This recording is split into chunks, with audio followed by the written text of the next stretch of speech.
LinkedIn News. What if you truly knew what you love to do and what you're good at? Those are the first two steps of Ikigai.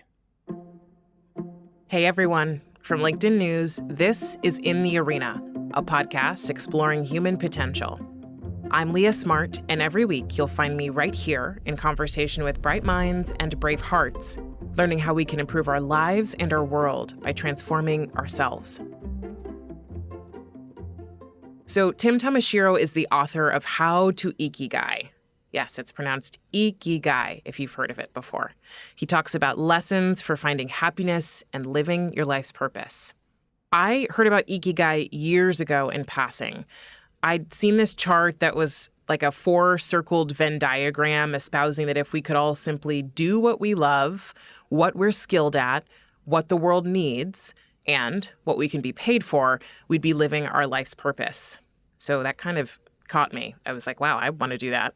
And I danced around the edges of Ikigai, simply using the Venn diagram as a way to filter and catch my dreams, wondering if any of this could actually happen. It felt like a thing that was unique and almost impossible. But as my curiosity grew, I later learned that this model was a simplification for an ancient and really powerful way of approaching meaning in life that originated from Okinawa, Japan, where they happen to have some of the world's oldest people that are called centenarians. They're people who live beyond 100 years old. And they associate much of that with Ikigai. We're trained by the people around us, by the media, and by so many external forces that our meaning is associated with things like the amount of recognition we get, the popularity we carry, the money we have, all things that we get to have for a period, but we know just aren't enough. They're all fleeting. At the end of the day, all we have is ourselves and our relationships. So I wanted to learn the depths of Ikigai and share them with you. Tim's version of Ikigai asks us to get better at investigating our inner world, to find what we love, to investigate its place in our lives and in the world, and to figure out what reward, not pay, looks like for it. And he and so many other people in this world of Ikigai and positive psychology say this is the way we live long, meaningful, and deeply fulfilling lives. Here's Tim.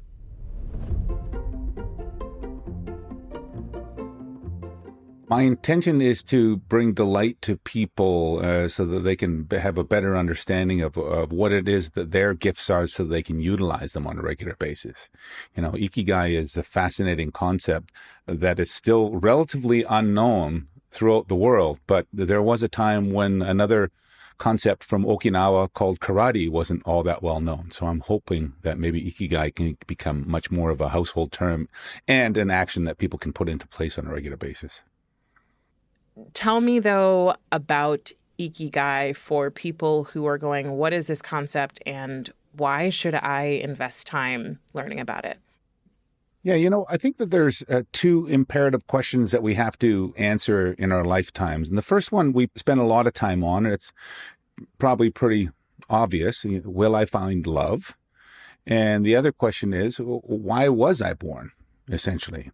And Ikigai is a lifestyle from Okinawa that helps us understand that process. Maybe what I could do is just describe to you where the concept of Ikigai came from, and maybe that's going to help people understand that.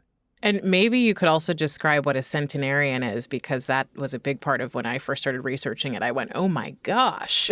Mm-hmm.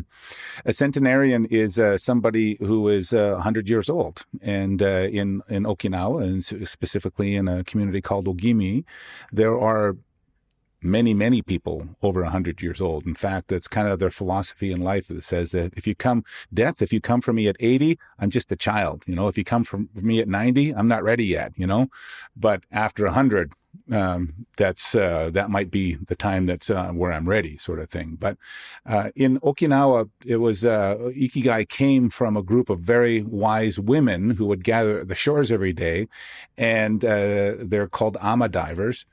They would go and gather at the shores and have big wooden tubs, and You can imagine them every morning going, getting together and having a little visit and a little kibitz and having some laughter and all that kind of stuff. Well, we better get to work.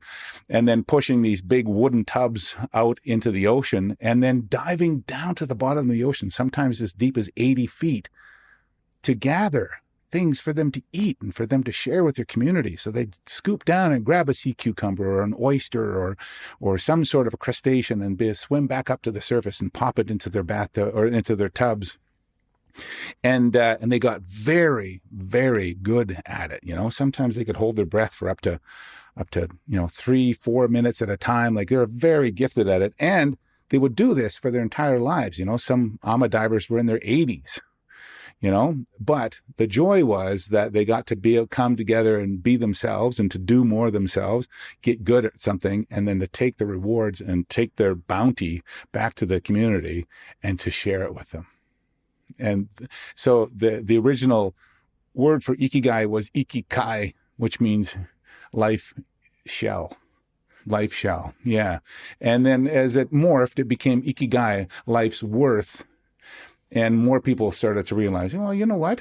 If you have joy from being an AMA diver, I have joy from being a carpenter, or I have joy in being a teacher, or I have joy in being a gardener, because all of this is about sharing.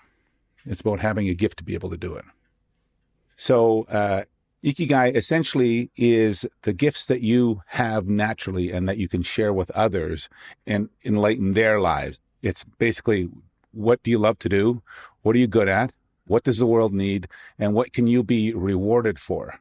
Now, my definition of Ikigai differs from many others in that I say, what can you be rewarded for, as opposed to what can you be paid for? And the reason for that, Leah, is because there are two types of rewards that we can have in our lives. One is extrinsic and the other is intrinsic. So the intrinsic rewards that we get from just sharing our natural gifts with other people are the things that actually make our lives much more worthwhile and much more meaningful and thoughtful and sincere. Extrinsic rewards could be anything from, here, you did something good, so here's a lollipop, or here's a bag full of money, or here's a brand new car. But those things are fleeting in terms of boosting your well-being. The other intrinsic rewards are so much more revealing, and they last longer. To hear you say, will I find love? I was like, of course everyone thinks that, but I think I'd kind of assumed that not everyone is thinking, why was I born? I think it's a question that lies a little deeper in this, under the surface, than what we might admit. But, we all want to live happy lives. We all want to do things that are worthwhile and meaningful. We just don't, for some reason, have the understanding of what to do. If you delve into that positive psychology world again, and you talk about Maslow's hierarchy of needs, that pyramid of, we need to eat every day, and we need safety and security, and we need connections with people, and we need to do something that is worthwhile in our day so that we can identify and stroke our ego.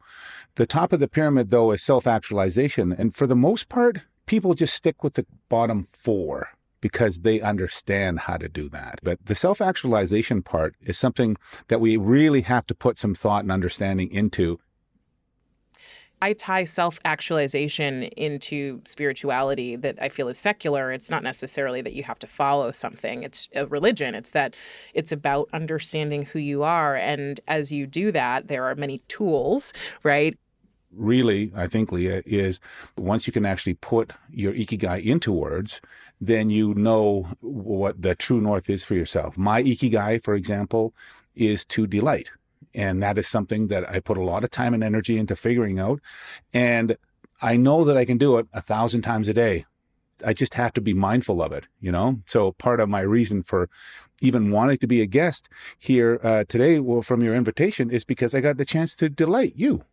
Just to really make it clear for people, it is really about why we do what we do and not what people say about what we do. I feel like that's what you're saying.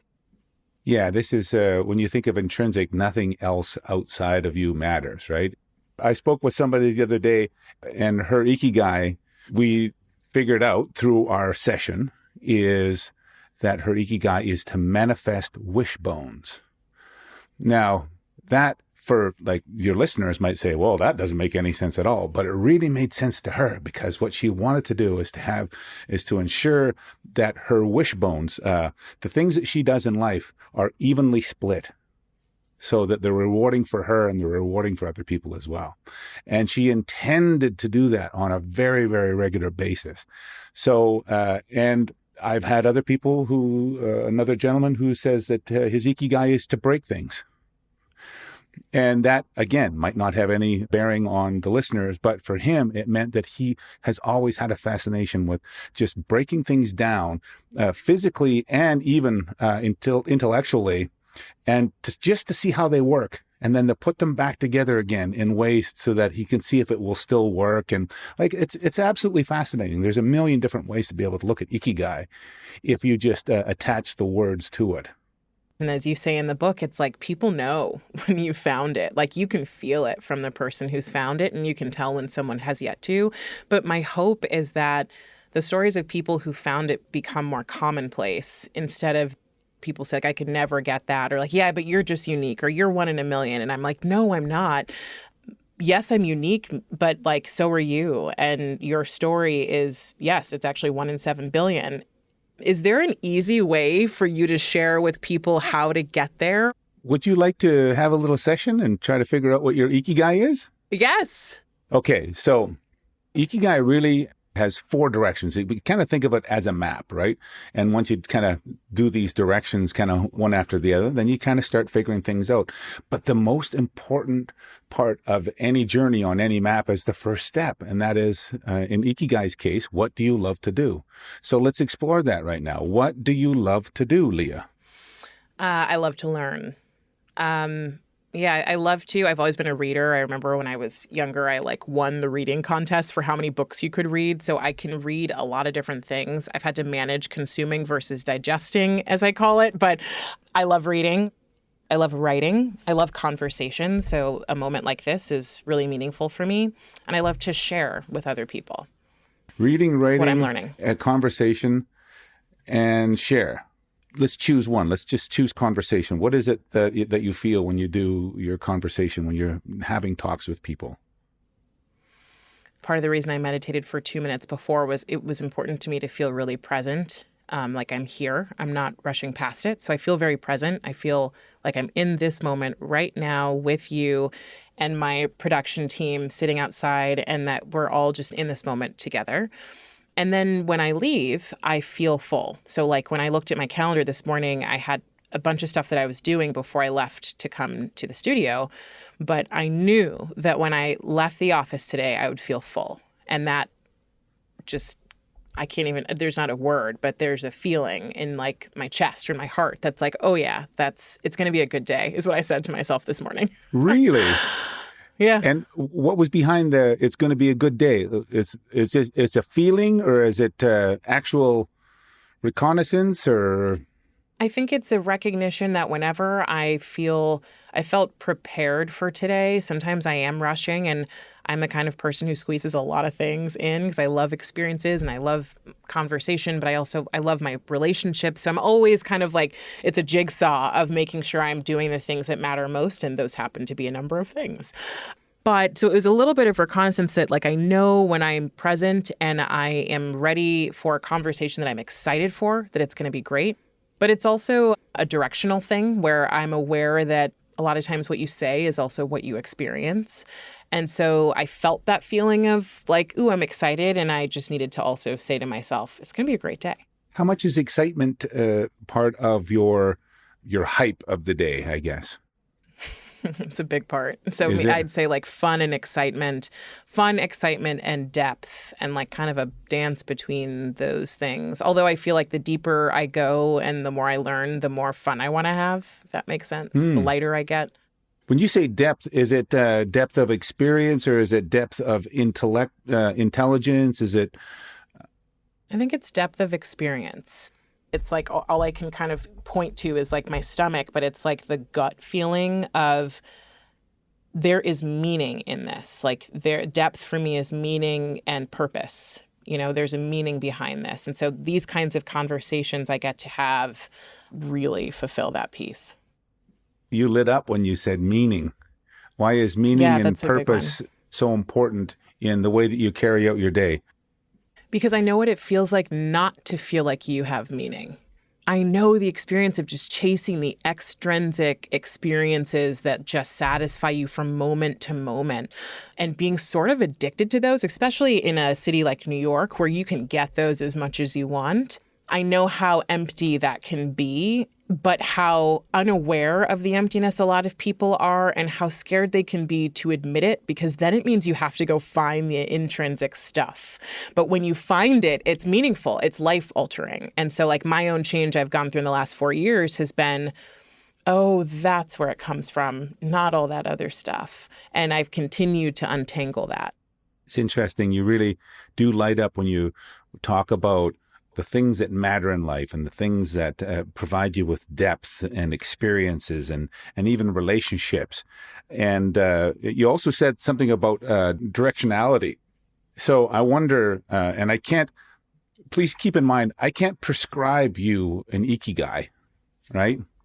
But you've indicated that right off the bat, you said that reading, writing, and conversations are absolutely important to you. So I wonder if your Ikigai, I'm just curious to see if this is something that resonates with you, if your Ikigai might be to find fully.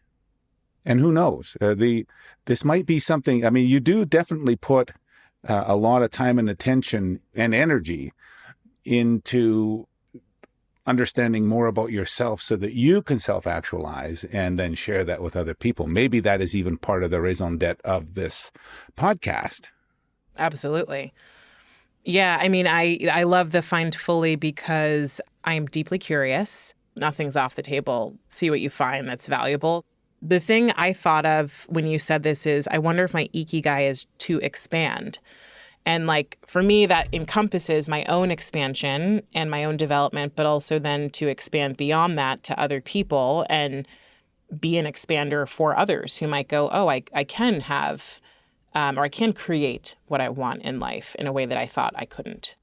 Yeah. So it's interesting. When you say to expand, this is a word that has come to you in a way that you understand, right?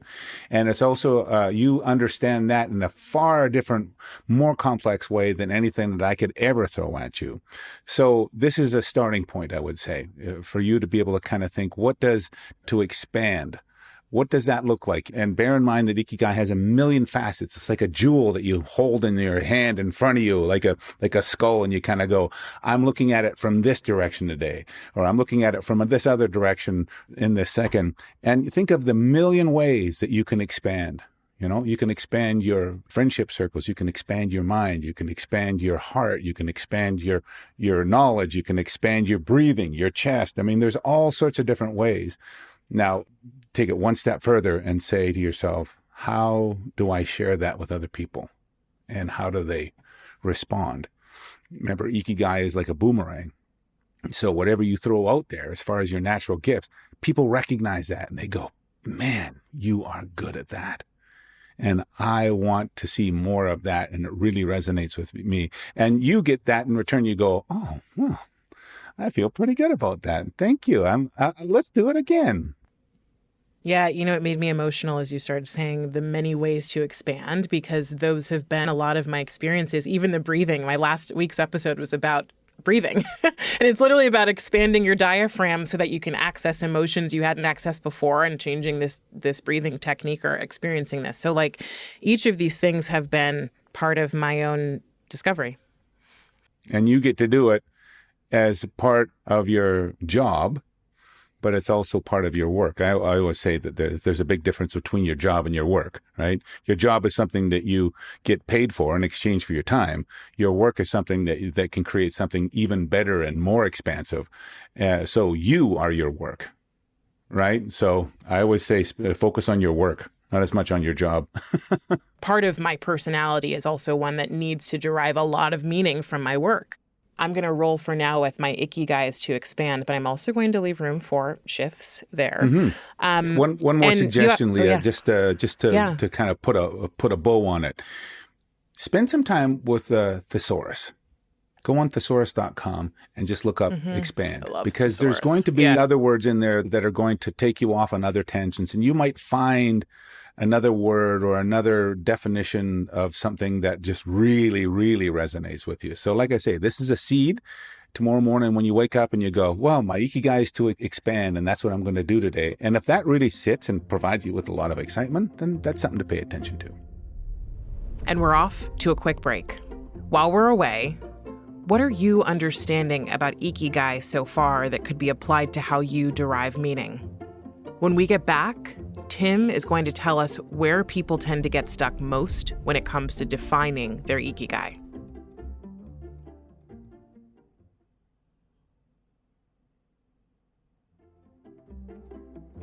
And we're back with Tim Tamashiro on where it's easy to get stuck when it comes to discovering your Ikigai. When you think about the people who are listening, about Ikigai, finding what you love, what you're good at, what the world needs, and what can reward you, where do you notice people get most stuck? On the first question. Really? What do you love? Yeah. What do you love to do? This is something that we are just not ever taught to think about, right? And again, it really boils down to the way that we are prepared in life. We live at a time where there is vast amounts of knowledge, and we still have the same basic education system where we go learn read and write and arithmetic, right? And maybe a little bit of social studies and a little bit of maybe some arts or something along those lines. We don't get the opportunity to go and to learn about what makes us tick and what brings us joy and what allows us to expand and what makes us individuals and that sort of thing. So if it sounds like I'm pointing a finger right directly at the education system, I kind of am. These kind of things have to be put into the school system at some point in time so that the kids can have a better running start at it, so that once they graduate from high school, they're not kind of going, the grown-ups are asking them, so what are you going to do now? And then they just have some sort of a wild guess. And they go, well, I guess I'm going to be a psychologist. I guess I'm going to be a lawyer. No, their work really, and our work throughout our lifetimes, is to explore. We want to explore. We want to zero in on the things and the evidence that we gather throughout our lifetimes to be able to understand what makes us tick.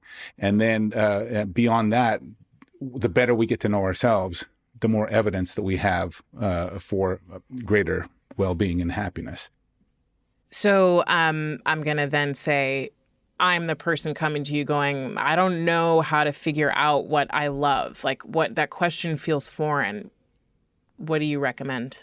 Well, there's a couple of ways that you can do it. And it really means, the first one really means that you to actually physically and mentally kind of commit to the fact that, okay, over this next 30 days, I'm going to go do things that I've never done before, but they've always fascinated me. If you've ever been interested in a pottery class or rock climbing or, archery, or could be absolutely anything, go and do that thing and experience it. Because one of two things is going to happen out of that. One, you're going to try it and you're going to go, you know what? I really, really enjoy this. I want to do it some more and to explore deeper, and then to pay attention to whatever offshoots come off of it. Or number two, you're going to go, well, I tried it. Didn't really resonate with me. I don't know if I would ever try it again, but at least I can say that I did. The other interesting thing about the first approach is when you go try something, oftentimes what we learn is that it's not the specific thing. I use rock climbing as an example. You might not necessarily be interested in the physical act of climbing rocks, but unless you go and try it, you won't figure out that maybe what you're really interested in is the safety aspect of climbing rocks and doing things up high and taking care of other people and ensuring that they're being taken care of. So you might become like a rock climbing safety expert, even as part of your day, so that you can pass on that Ikigai or that skill or whatever the case. You can pass it on to other people as well. So the only way that we can ever find out is to explore. And we are very, very comfortable, especially in North America and Europe, for not going out and expanding our horizons. I love this idea of digging deeper because I think that's where a lot of the rich stuff is. It's where the meaning is. It's where the information is. And we oftentimes just skim the surface and then go, whatever, I tried it. I never figured it out. And perhaps that's the reason some people give up on their Ikigai or are afraid to approach it. It's like, what if I don't ever figure it out? Is there a time frame we have to figure out the Ikigai by? Is there, a point at which we'll never find it? And does it change throughout our life? I joke that the time frame to find your Ikigai is to make sure you do it before you die. But the earlier that you put more time and energy into yourself to be able to discover the things that are your gifts and that you can share with others, or Ikigai, then the longer you have in order to be able to do that. We do have stages in our adult life, though, that challenge us lots of the time. And, Carl Jung talks about the 4 stages of adulthood. And each one of those stages kind of has different parameters and different things that we're kind of working on as human beings. But that doesn't mean that we can't explore more deeply the kinds of things that we're interested in. So those 4 stages, if people don't know what they are, and these couple of them are my own interpretation, but they are athlete, warrior, senator, and spirit. So basically it's athlete is when you're a young adult and you're physically able to do anything and your body is young and flexible and you got lots of muscles and you can do anything physically. And a lot of that has to do with just, the basic notion of maybe procreating, making babies or whatever the case. But that athlete part is something we all have to go through. Beyond that, you have the warrior stage. And this is where you are still definitely physically able to do a lot of that stuff, but also you've discovered something that you want to really go and kick butt at. You really want to become known for something and you'll fight in order to be able to do that, right? So this is a very, I don't want to use the word aggressive, but a very intentional part of life. I'm going to be a winner. And I I'm felt going to like show power from you power. As you were saying it. I was like, oh yeah, it's an intense, powerful stage. Yeah. The stage that I'm in is what I call the senator. And the senator is where I know what I'm capable of doing. And I know I could do it over and over and over again. But what I'm more interested in is saying, what is it that I can do that can help you achieve what it is you need to achieve? And then beyond that is the spirit. And that spirit part is where we're just, we've lived a full life and we're kind of wondering, what? That was fun. I wonder what's next. When you think in terms of Ikigai, there's no reason why you can't do Ikigai in every single one of those things, But you got to get outside of yourself and to know, if I do something that I love and that I'm good at, how does it help other people? That cycle is absolutely imperative in all 4 of those stages, is helping other people. I think I'm definitely in the warrior stage. I'm like, this work I'm doing is like, I will fight for this. And I explain to people, like, I don't care if I worked at LinkedIn or not, I'd be doing this. I'm so fortunate to be here, to have a lot of the benefit of being here doing it.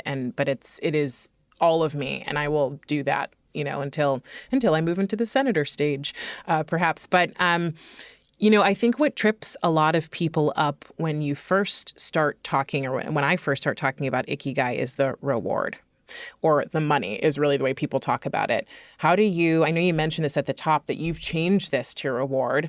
How do we approach this knowing but I have bills, but I have kids, but I'm busy and I have all these things.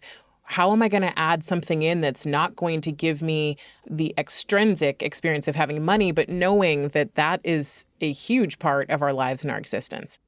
Yeah, well, we all definitely need to have a roof over our head and food in our bellies every single day, right?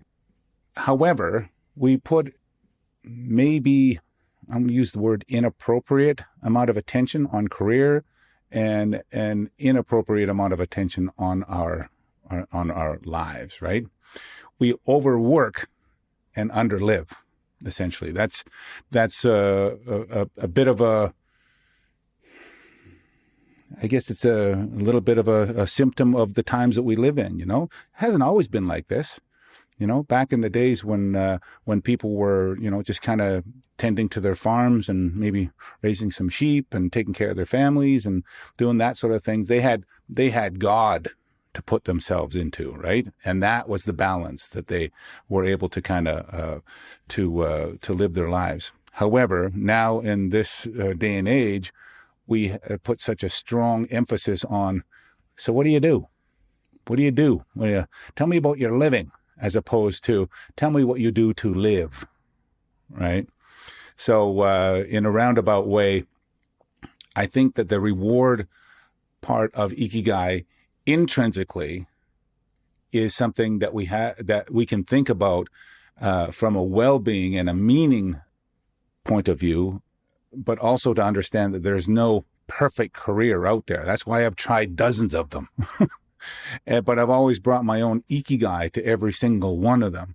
And as long as you're, making enough to ensure that you're safe and that you're, not malnourished and that you have a roof over your head, if you can focus a little bit more attention on your ability to live a fuller life, that's going to bring you more well-being and happiness than anything. You remind me of a conversation I had almost a year ago with Marcus Buckingham, who was one of the founders of Strengths Finders. I love that book. I know. And he has a new book new as of last year, called Love and Work. And some of what they found in the research was that there's actually a threshold for the amount of love, or as he calls it, red threads you need in your work, which is sort of like what energizes you, what makes you come alive, what makes you light up. And it's 20%. Which is crazy. And so I had no idea that this was the percentage. I would have assumed, and I think we all assume, in order to love our jobs or love our careers, it has to be 100%. And that's it's a confining belief, right? And he's like, the threshold is just 20%. If you can find red threads, meaning things you love with 100% of yourself, 20% of your time that you're doing your work, you actually can find love in your work. And that was, I think that's, I want to offer that as a thread of hope to people who maybe are going, well, I'm not living my Ikigai right now, and could feel disappointed in themselves for not doing so. But as you just said, you've tried all these different careers, but you've brought your Ikigai to each of those. Yes, and that's an important thing to emphasize, and that's what I really encourage the listeners to think about too. How can you bring your Ikigai to your job? There is a concept called job crafting, where you essentially bring all the best that you have in life, and you just bring it to your job. I have a friend who was a radio host here in Calgary, and she, without asking any of the top brass at the radio station, she just started a volunteer organization. She called it the Do Crew. And with the Do Crew, every day she's on the radio, she gets, 2 hours a day, 5 days a week. And she encourages people to sign up to be part of the Do Crew so they can go out and do things like for Habitat for Humanity, or maybe harvest a community garden, or whatever the case. But essentially, she just brought more of herself into this role. And it was such a huge success that now there are Do Crews all over the country with this particular radio station. But don't ask for permission. Just start bringing more of your kindness and your compassion and your skills and your ability to be able to show people how to do macrame or pottery or whatever the case. Bring it to work. Bring it to your job. And start sharing it. And you'll be surprised at how much more meaning your job has, and more connections and more compassion that comes your way, and that you can share with other people as well, just by doing more you. It's funny. That's the only reason that this podcast exists. This was not an open role for a podcast titled In the Arena. This was something that at the time, 4 years ago, a co-host and I said, we have to do this. And for me, I didn't even get to do this full time until a year from a year ago. So I was doing this as a quote unquote side hustle, as an entrepreneur at LinkedIn, and just had no idea what it was going to become. I didn't even imagine there would be a possibility of me sitting in this studio right now doing this. I thought that I would just keep doing it because it meant so much to me. And I remember, I was throughout this process of being at LinkedIn, I've been here for 11 years. There have been 2 times in the last 3 years before I got this role that I was either asked to interview for something or offered a role because I was the right fit for it. And I said no. And I remember I asked a mentor of mine at the time, because I was approaching this role of becoming a manager in a totally different world, in a different segment. Managers. And I know. I always say, I know a lot of people who are great leaders that don't have the title of manager, and a lot of managers who are not good leaders. Yeah. So, that's a whole different conversation. I hope we don't get the hate email from me being hard on managers and whatnot. But really, no, as you know, compassion goes a long way in terms of managing people's. I go with the idea that if we set people up for success and align success to the right criteria, people can become great leaders. And I think we get really stuck on the day-to-day. As you and I are talking about jobs, you get stuck on the day-to-day of what you're supposed to be doing and less on the overarching work of what it means to be a leader. So you said that this started off as a side hustle. It's a side hustle. And the side hustle, there's a good reason why people start side hustles. It's because it brings light to their own interests, and it brings meaning to them, and it brings joy to them. But aside from that, especially if you think of intrinsic rewards, but there's a reason why we start side hustles, because it has the potential of turning into a full-time hustle. So that's something to definitely pay attention to in terms of your own Ikigai, is that if you can start a little side hustle about something that you're passionate about, that's probably a pretty good thread for you to follow. I'm curious, because you are now, a Buddhist monk as of last year, what part of spirituality comes into this that you can share that's meaningful for people who are operating in this world of, if I push and work and fight and do everything I'm supposed to do, then I'm going to get the reward, versus a sort of surrender combined with effort? Yeah. Let me just indicate I have disrobed as a monk, but the program that I was in, I was a monk for that period. So it was a month-long program ordaining in English. And but I've disrobed now. But, one of the aha moments that I was able to gain during my monkhood happened on the eve of my ordainment, and it was a massive learning for me, and it's something that I take forward to this on a daily basis. Essentially, what life is really all about, and the only thing that we have any control over at all in our lifetime, is our own happiness. So if you think of happiness as a word written on a sheet, you'll notice that there is an I right in the middle of happiness. I am the I in happiness. And I stay right there centered, right in the middle of happiness. There are three things that pull us away from happiness, though. They're called the defilements in Buddhism. That is anger. Anger, if you think of anger as something that can pull you away from staying centered in the world of happiness, that's emotions and hate and a worry and all sorts of different things that can pull you away from just being happy. The other one is greed.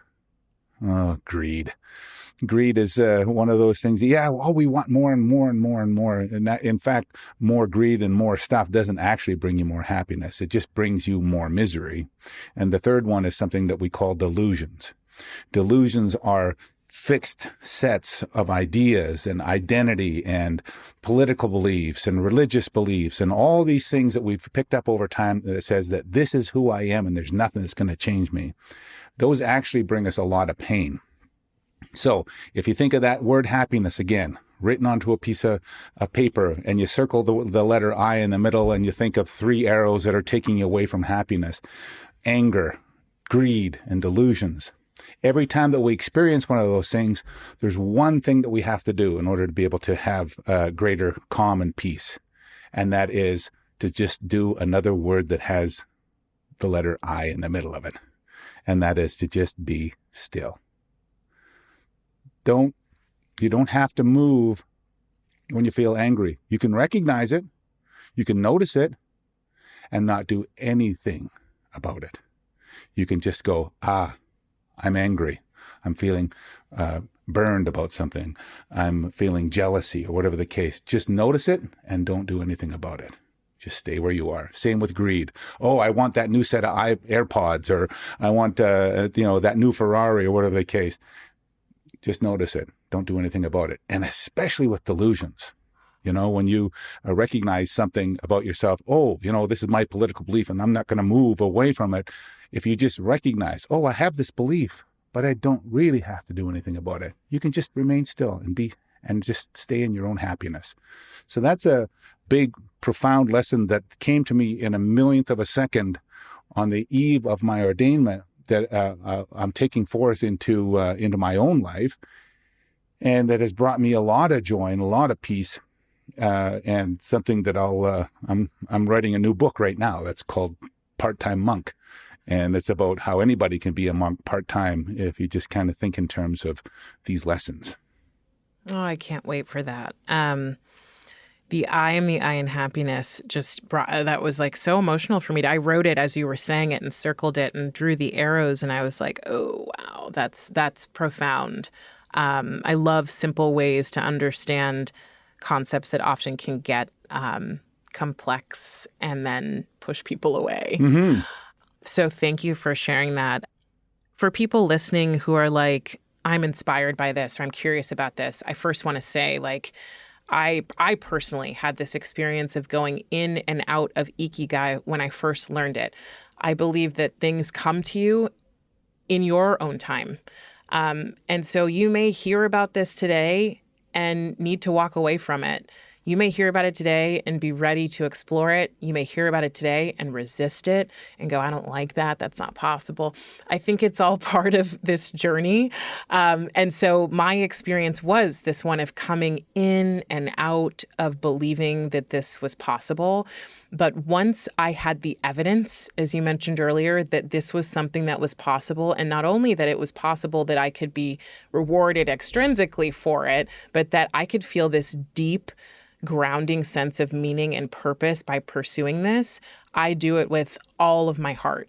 And so I say all that to say, like, I so hope that people listening feel like there's a possibility here, no matter how trapped you might feel in certain scenarios, that there's some little crack where, you know, I actually did, you mentioned exploring hobbies. I did a kintsugi class during COVID because I've always been curious about kintsugi, but I wanted to find someone who was based in New York, who was Japanese, who could teach the art of kintsugi, because I was like, I am going to the source and I'm excited to learn from someone who's actually fully done this and knows the history and is deep in it. So I did. And it was I think it was 4 weeks of classes, and I was like cracking cups and bowls in my apartment. And then, you know, putting them back together. And it's this idea of, you know, where the cracks are is where, you know, the light comes in, or where, in this case, where the gold filling comes in. Yeah. Correct. It's the beauty.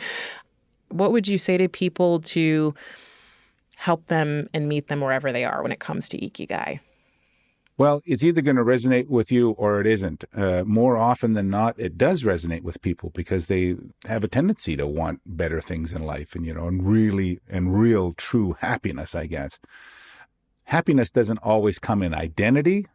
Happiness often comes in sharing. And I've said it many, many, many times, you know, my Ikigai is to delight. And that's something that I do not in order to be able to earn a living, but to have a living, you know, to experience life in its fullest. You know, take some chances. You know, if you're not happy in your career where you are, I can't say quit your job and go and try something else. No, just bring more of yourself to that job. Maybe that's the thing that you're missing. You know, it's jobs aren't always just specifically the things that are written in the job description. Do other things that have to do with yourself in the job that you do. Ikigai can be an important part of retirement, and that is definitely, you know, if you have some sort of a meaning and you do what you love and what you're good at, you can bring all this experience that you have in the world and share it with people. Not for money, but just because it's good for you and it's good for the community. That's going to bring a lot of purpose to you. Yeah, that's the intrinsic motivation. Mm-hmm. All right, Tim, I'm going to have you complete these 3 statements. The first is, better humans are.